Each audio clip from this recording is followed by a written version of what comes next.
Oke teman-teman, selamat datang lagi di channel review elektronik terlengkap, terupdate, dan terheboh hanya di Arta Bali TV. Jadi untuk di video kali ini teman-teman ya, kita akan kembali lagi membuat setup TV dengan soundbar ya. Dan hari ini kita akan membuat setup TV dari TV Sony dengan seri 55X85K dan dengan soundbar HTS20R. Dan seperti biasa di sini untuk video setup nanti kita akan jelaskan sedikit ya masing-masing kelebihan dari TV dan soundbar ini dari segi tampilan, build quality, dan terakhir nanti kita akan setup dan tes untuk kualitas suaranya ya ketika TV X85 ini disambungkan dengan soundbar HTS20R ini. Tapi sebelum video dimulai, jangan lupa untuk kalian terus dukung channel saya dengan cara klik like, subscribe, dan di-share hanya di channel review terlengkap, terupdate, dan terheboh Arta Bali TV. Dan tanpa basa-basi lagi, kita langsung saja ke penjelasan yang pertama. Yang pertama di sini kita bisa lihat dari TV pertama dulu ya, kita review dan kita lanjut untuk soundbarnya. Yang pertama di sini kita bisa lihat untuk kualitas layar dari TV Sony ini dia sudah menggunakan resolusi 4K dilengkapi dengan HDR10+. Dan untuk tampilan layarnya sendiri di sini dia sudah menggunakan refresh rate mencapai 120 Hz. Jadi kita jelaskan dulu ya untuk penjelasan kualitas gambarnya. Dan untuk fitur di sini dia sudah menggunakan prosesor X1 ya dari Sony, dilengkapi dengan fitur Triluminous Color Pro, yaitu penguatan gambar dari berbagai sisi ya. Mungkin kalian melihat dari sisi samping, kiri, dan kanan warnanya tetap sama, tidak ada pecah sama sekali.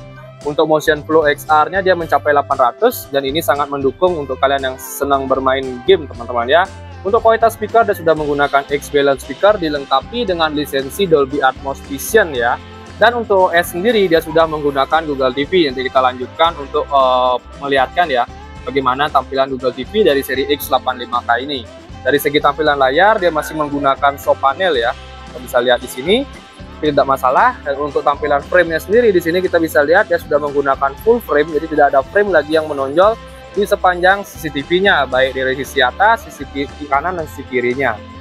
Bisa lihat ini dia full tampilan TV di seri X85K ini. Oke, dari segi fitur layarnya sekarang kita lanjut ke tampilan atau bahannya ya. Nah, dari segi tampilan kita lihat dari samping ketebalan TV ini kurang lebih dia di 5 cm teman-teman ya. Dan untuk tampilan belakangnya sendiri dia masih menggunakan penutup plastik ya, jadi bukan plat di belakangnya, dan terdapat ventilasi di sepanjang garis TV ini teman-teman ya. Dan untuk motifnya di sini kita bisa lihat kotak-kotak seperti ini di bagian belakangnya. Oke, sudah bracket teman-teman ya, jadi TV ini baru dipindahkan untuk posisi TV-nya. Sebelumnya ini ditempatkan dengan X80 ya, karena X80K nya habis, sekarang kita tempatkan di sini ya. Nah, ini dia tampilan belakang. Oke, di bagian bawah sini kita bisa lihat dia terdapat tombol power ya untuk koneksi remote-nya di sini, serta terdapat tombol manual untuk on off power di TV ini. Dan di bagian sampingnya dia ada gini ya, mic internal untuk voice hands-free-nya ya. Jadi TV ini juga udah support perintah suara tanpa menggunakan remote lagi. Nah, di sini dia ya, ada kursor slide-nya kiri dan kanan, on off-nya switch semua di sini. Oke, dan di sini tampilan kakinya sendiri dia build quality-nya itu masih menggunakan plastik tapi cukup solid ya. Dan untungnya di seri X80, X85 dia tidak menggunakan baut lagi ya di bagian kakinya. Jadi kalian tinggal cukup paskan saja posisinya dan kalian tinggal dorong, dia akan langsung terpasang secara otomatis. Dan untuk tampilan remote di seri X85 ini sama ya dengan seri X80, tapi remote-nya seperti ini, tidak terdapat nomor-nomor lagi ya seperti seri X75K-nya. Di sini kita bisa lihat ada TV, settingan, input, nomor-nomornya ya. Di sini ada kursor naik turun dan enter. Dan di sini ada voice juga ya. Di voice ini bisa kalian fungsikan dari remote maupun langsung dari TV. Untuk aplikasi di sini kalian bisa lihat ada aplikasi YouTube, Netflix, YouTube Musik, dan Prime Video. Dan tebalan TV remote-nya kurang lebih segini ya. Jadi tidak terlalu besar banget sih untuk ukuran remote TV. Nah, ini dia dengan label Sony ya. Oke, ini dari TV-nya. Kita coba cek untuk port di bagian belakangnya teman-teman ya. Oke, untuk di port bagian belakangnya yang paling atasnya dia ada 2 slot untuk USB teman-teman ya. Baik USB standar maupun USB 3.1. Di sini juga ada untuk gininya ya, apa namanya tuh, optical bagian bawahnya.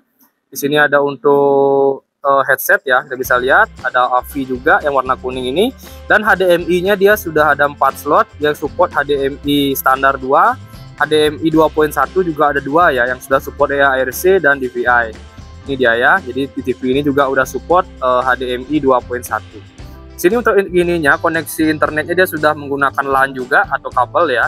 Di sini juga ada koneksi untuk siaran TV ya. Ini dia inputnya. Di sini juga dia support siaran TV digital maupun siaran TV analog. Oke, untuk dari input portnya, sekarang kita lanjut untuk tampilan menu ya dari Google TV-nya. Oke, untuk tampilan menunya sendiri di sini kita bisa lihat ya. Di sini ada banyak aplikasi. Ini dia tampilan Google TV dari Sony dengan seri X85K. Di sini ada untuk channel siaran TV, Netflix, Prime Video, YouTube, Video.com, Apple TV, iFlix, dan tentunya masih banyak aplikasi lagi. Dan tentunya kalian bisa menambahkan aplikasi lainnya di Google Play Store, teman-teman ya, karena TV ini juga udah support dengan Google Play Store. Dan di sini kita bisa lihat video-video dari Prime Video, Apple TV, Google Play Film, YouTube Kids, HBO Go, dan lain-lain. Oke, ini untuk bagian menunya. Sekarang kita lanjut ke bagian settingannya. Coba kita cek, kurang lebih sama sih ya. Ini dia tampilannya teman-teman ya, ada saluran input, tampilan suara, jaringan internet, akun login, dan tentunya masih banyak aplikasi lagi. Dan dari sistem di sini kita bisa lihat tentangnya teman-teman ya. Dia sudah menggunakan support Android 10 ya, tapi tidak apa-apa. Yang penting untuk OS dia sudah menggunakan Google TV. Untuk penyimpanannya di sini kita bisa lihat dia masih tersisa lagi 4,4 GB teman-teman ya, karena sudah terpakai untuk mendownload aplikasi-aplikasi lain.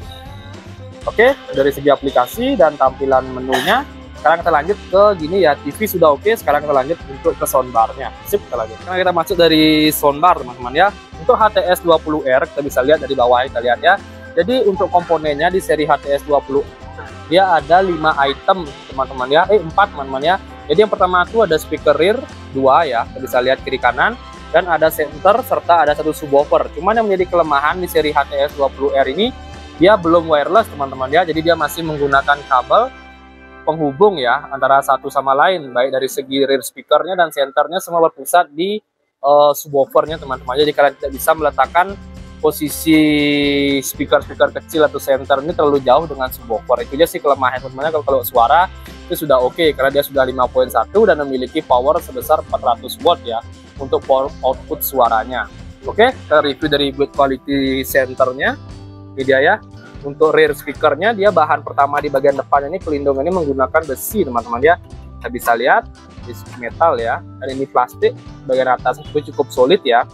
Jadi nggak usah diragukan lah untuk bahan-bahan Sony, dan kita bisa bracketkan untuk posisi rear speakernya karena terdapat lubang cantolan baut ya di bagian belakangnya, serta terdapat kabel penghubung ya untuk koneksi rear speakernya, baik di sisi kiri maupun sisi kanan. Oke, untuk rear speakernya build quality sudah oke. Dan di sini untuk centernya kita bisa lihat dia terdapat 3 jenis ya, jadi dijadikan satu lah istilahnya. Tampilan belakang sama, dia menggunakan metal, bagian atasnya dia menggunakan plastik dengan label Sony, dan tidak ada gini ya, kayak input seperti USB, HDMI dan lain-lain, karena semua ada di subwoofernya. Jadi dia hanya terdapat kabel penghubung di sini yang akan langsung nyantol ke subwoofernya. Oke, kita bisa lihat. Dan ini juga bisa kalian posisikan di gantung ya, karena terdapat lubang untuk baut di sini. Kita bisa lihat ya. Nah, ini. Oke, dari segi fitur di sini sudah dijelaskan teman-teman ya, dengan HTS 20R dilengkapi dengan 5.1 real surround sound. Dilengkapi dengan power output suara mencapai 400 watt dan Dolby Digital menurut teman-teman ya. Serta di sini ada beberapa input lagi ya, dari Bluetooth, USB, playback, dan HDMI. Oke, bisa lihat di sini. Dan sekarang kita lanjut ke subwoofernya.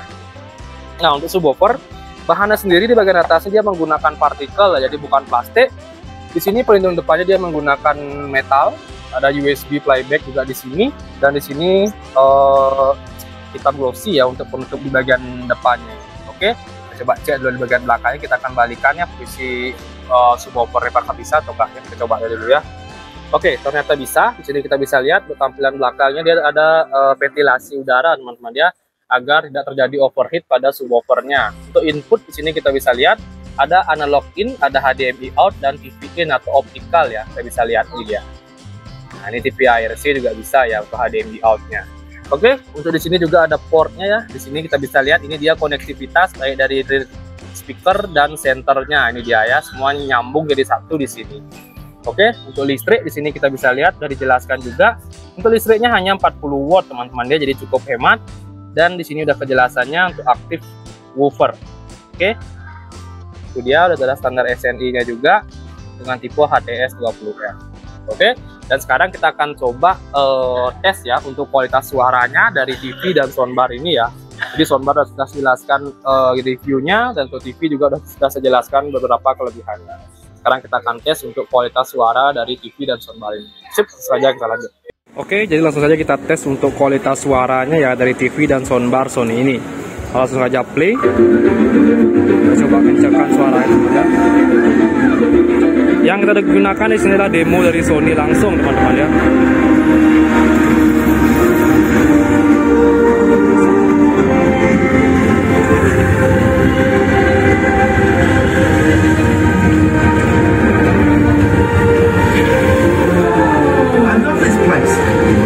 Suaranya lumayan juga teman-teman ya.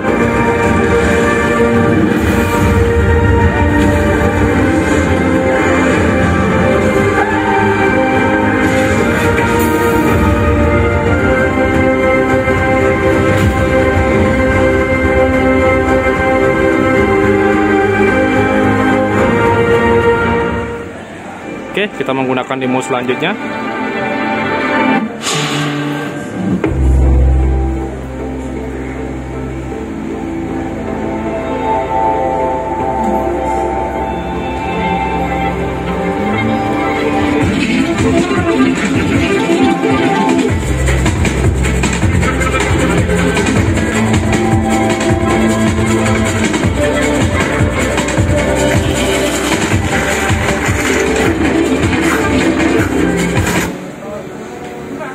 Nah, oke, jadi sudah saya untuk tahap pengetesan suara ya teman-teman ya. Jadi tidak terlalu lama saya di sini untuk pengetesan suaranya. Dan terakhir sekarang kita akan sedikit spill ya untuk harganya. Yang pertama itu dari TV teman-teman ya. Jadi untuk spesial promo Valentine dengan seri 55X85K itu harganya di kisaran harga 11.999.000. Sedangkan untuk seri soundbarnya dengan seri HTS20R yaitu harganya dengan harga 2.999.000. Oke, jadi sekilas untuk review kita kali ini mengenai setup TV dan soundbar dari Sony ya. TV-nya dengan seri 55X85K dan soundbarnya dengan seri HTS20R. Untuk kalian jangan lupa terus ikuti channel saya teman-teman ya, dengan cara klik like, subscribe, dan di-share hanya di channel review terlengkap, terupdate, dan terheboh Arta Bali TV. Sekian dari video saya ucapkan terima kasih.